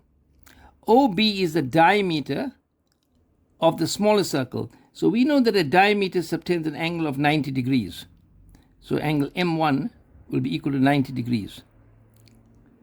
The chord AB of the larger circle intersects the smaller circle at M and B. Write down the size of OMB. So we know OMB is equal to 90 degrees, and the reason there is angle in a semicircle. Then the next question is 8.3.2. If AB is the square root of 300, so AB is equal to the square root of 300, and OM is equal to 5 units. Okay? Now calculate, giving reasons, the length of OB. So I must calculate, giving reasons, the length of OB. There's OB here. So we need to find out what is MB. Now we can work out that 8.3.2, we'll say that MB is equal to half AB. Line from center perpendicular to chord. And what does it do? It bisects the chord. So half of AB, it will be half of the root of 300. You can punch that into your calculator and you'll get 5 root 3 units. Now, so we have this as 5 root 3. So I can find out what is OB by using the theorem of Pythagoras. So I can say OB squared is equal to OM squared plus MB squared. That is the theorem of Pythagoras. And OM is 5 squared plus MB is 5 root 3 all squared. You can put this into the calculator. 5 squared is 25. Root 3 squared is 3. 5 squared is 25, and that will give you 75. 25 plus 75 is 100. And we can say that OB is equal to the square root of 100. And that is equal to 10 units. And that is how we solve this problem. Now let us look at the next question, which is question 9. It reads, in the diagram, ABCD is a parallelogram. So you should know the properties of a parallelogram. The opposite sides here are given as parallel. AB is equal to 14 units. AD is produced to E such that AD is 4 and DE is 3. There will be 3M and 4M. You then have EB intersects DC in F. EB intersects DC in F. EB is 21. So this whole length from there to there is 21. So EB, this whole length,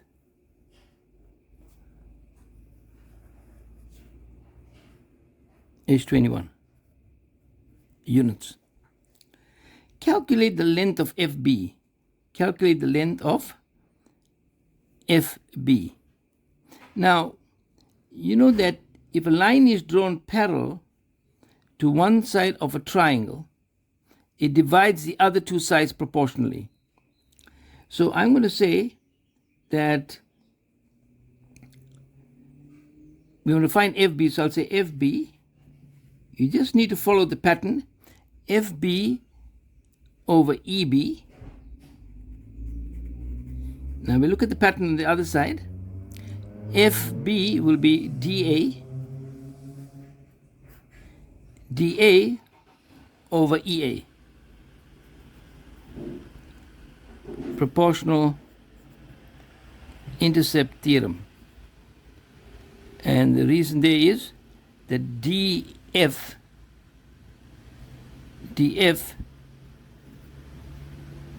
is parallel to AB.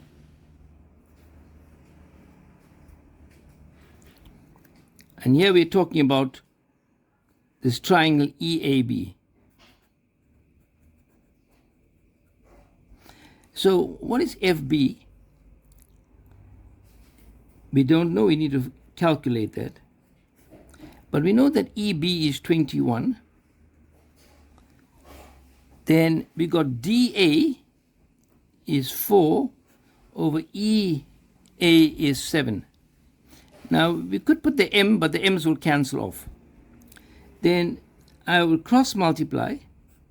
I will get 7FB is equal to 4 times 21, which will be 21 times 4 is 84. Now I don't want 7FB, I just want FB. So I'm going to divide by 7 on both sides. And I'm going to get 84 divided by 7 is going to be 12 units. The next question is question 9.2. It reads, prove with reasons that EDF EDF, the small triangle, is similar to EAB. EAB, the big triangle. So I'm going to write down here, in triangle EDF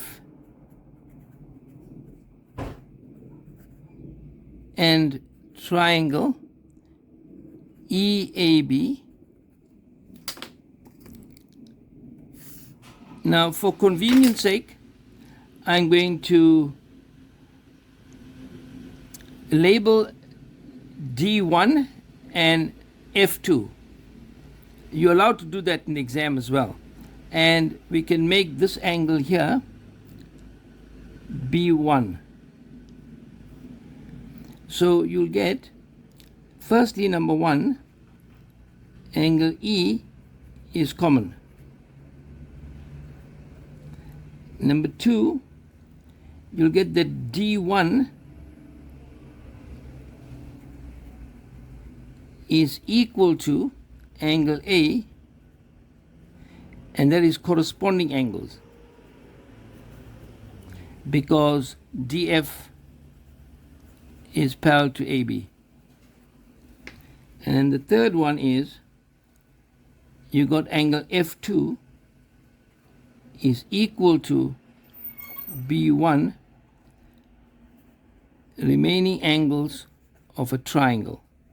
Therefore, triangle EDF is similar to triangle EAB. And the reason there is angle, angle, angle. And that is how you solve that. Now let us look at the next question, question 9.3. It reads, calculate with reasons the length of FC. Now, before we calculate the length of FC, I will have to calculate the length of DF. And we know that DC is equal to AB, opposite sides of a parallelogram. So if I find the length of DF, I will then be able to find the length of FC, because the length of AB is given as 14 units. So let's see how we go about doing that.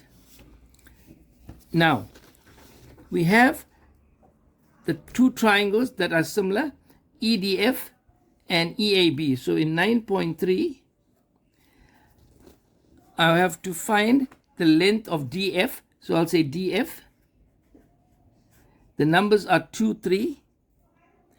And then I look at 2, 3 on this side, which is AB, is equal to ED. I can take ED, which is 1, 2 over EA. Right? Because triangle EDF is similar to triangle EAB. Now, I have the length of AB, which is 14, and I have to calculate DF. So we got an ED is, we have ED is given to us as 3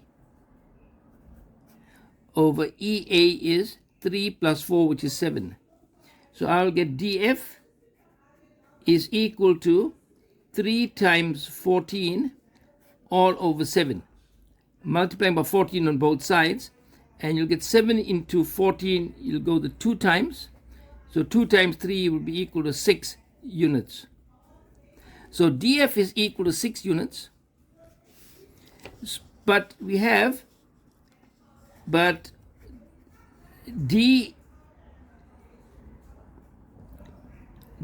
have DC is equal to AB, opposite sides of a parallelogram.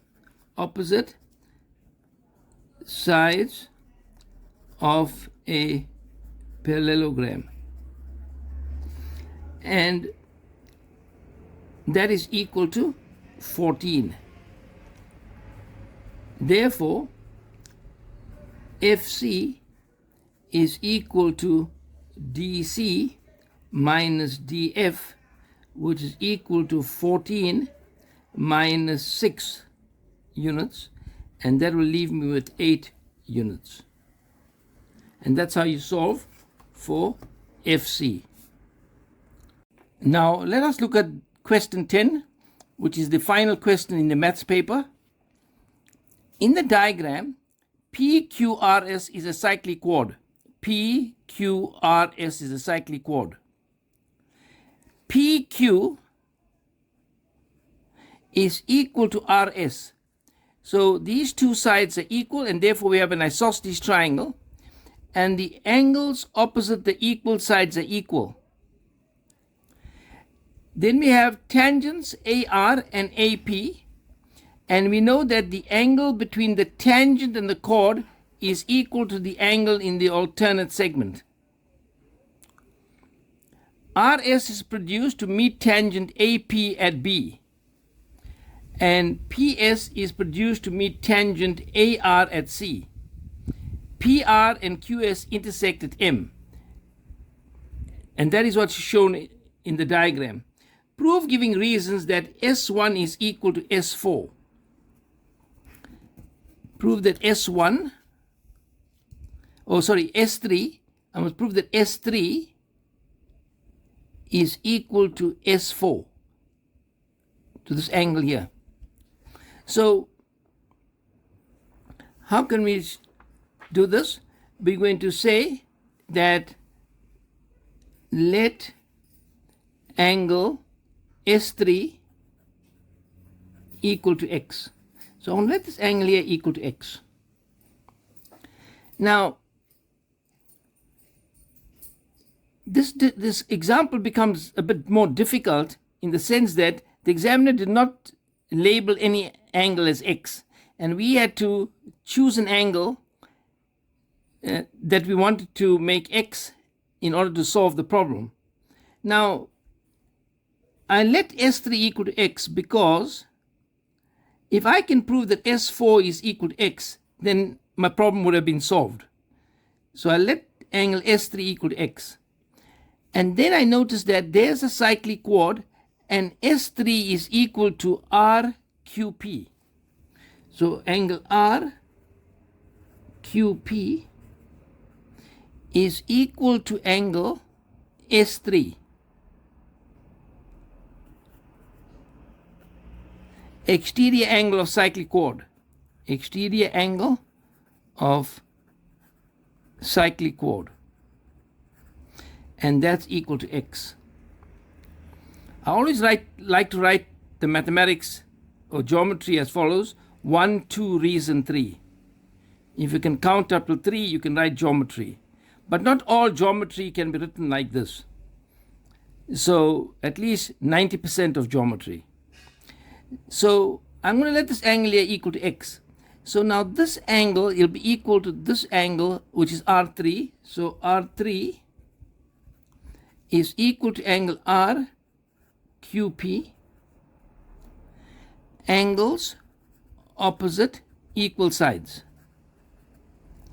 And PQ is equal to PR, and that's equal to X. So I have that angle equal to X. Now, angle R3 is equal to S4, or angle S4 is equal to R3. And these are angles in the same segment. You can see the bow tie. The pointed parts are equal, so therefore that must be equal to X. So S4 is equal to R3, angles in the same segment.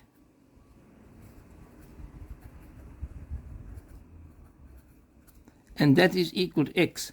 Therefore, we conclude that S3 is equal to angle S4. We prove both to be equal to X.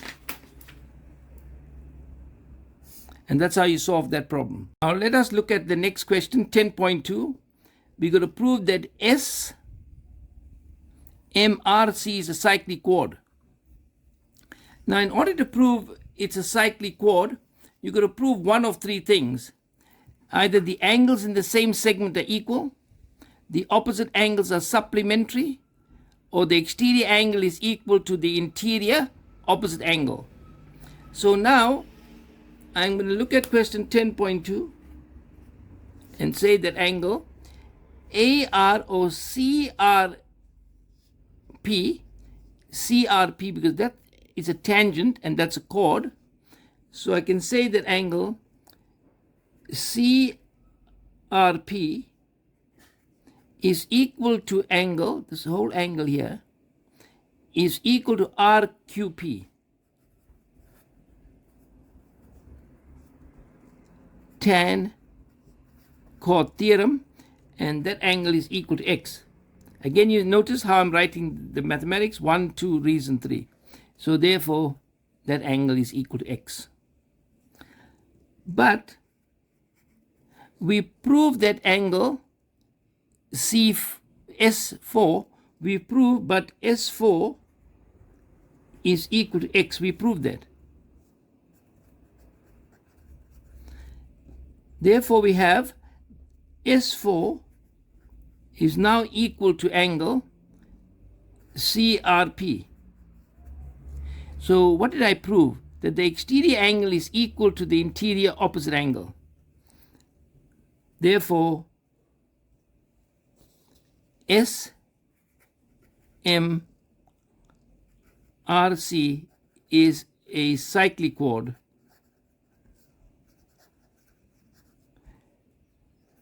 Converse exterior angle is equal to the interior opposite angle. And that's how you prove that. Then we go to 10.3.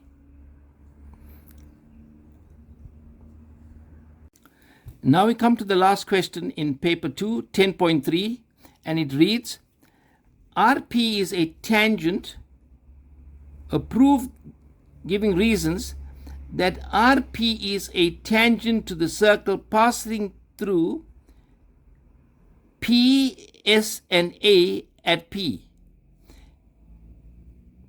P, S, and A at P. So I want to draw a little diagram for you to help you solve this problem. So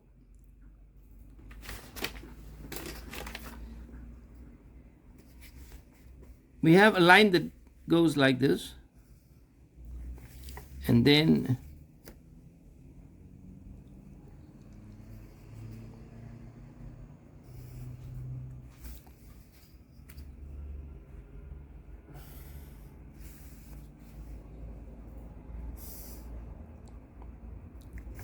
so we have P, M,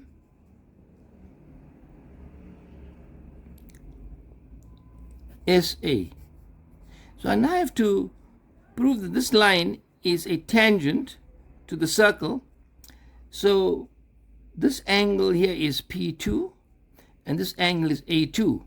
So I need to prove that P2 is equal to A2. And if I can prove that, then this line would be a tangent to the circle ASP because of the converse of the tan chord theorem. So let's see how we go about doing that.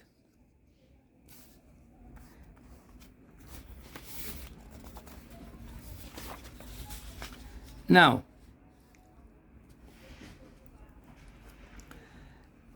we have this angle APR, angle APR equal to angle RQP. Tan chord theorem, and that's equal to x. So this whole angle here is x. Now, one of the most powerful concepts in geometry is exterior angle of a triangle. I wrote a book called Geometry Made Easy, and in that book I learned that the most powerful concept is exterior angle of a triangle.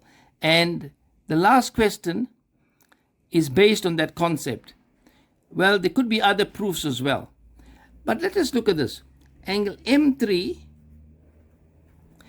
is equal to angle S4 plus angle P2. Exterior angle of triangle. And that's equal to x plus P2. Now, if you look at the big triangle here, AMP, the big triangle AMP, you'll find that M3 is also equal to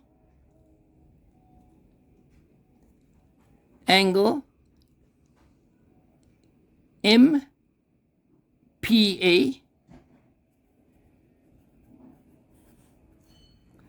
plus angle A2. Exterior angle of triangle. Now, MPA is x plus A2. Now, M3 is equal to M3. So, therefore, we conclude that x plus P2 must be equal to x plus A2. And subtracting x on both sides, I will get P2 is equal to angle A2. So if P2 is equal to angle A2, then I can conclude that, let me get to the question, that RP is a tangent. Therefore, RP is a tangent to circle PSA at the point P. And the reason there is converse tan chord theorem. Learners, this brings me to the end of this paper. I hope you will find the solutions meaningful, exciting, and I'm sure there are many other solutions to these problems. And if you need to contact us, our details are given. If you need to share any solutions with us, or maybe want to discuss the solutions that I've written, and if there's any mistakes made, please contact us so that we can rectify it. Thank you very much for using this medium to go through the questions and answers. Thank you. Bye.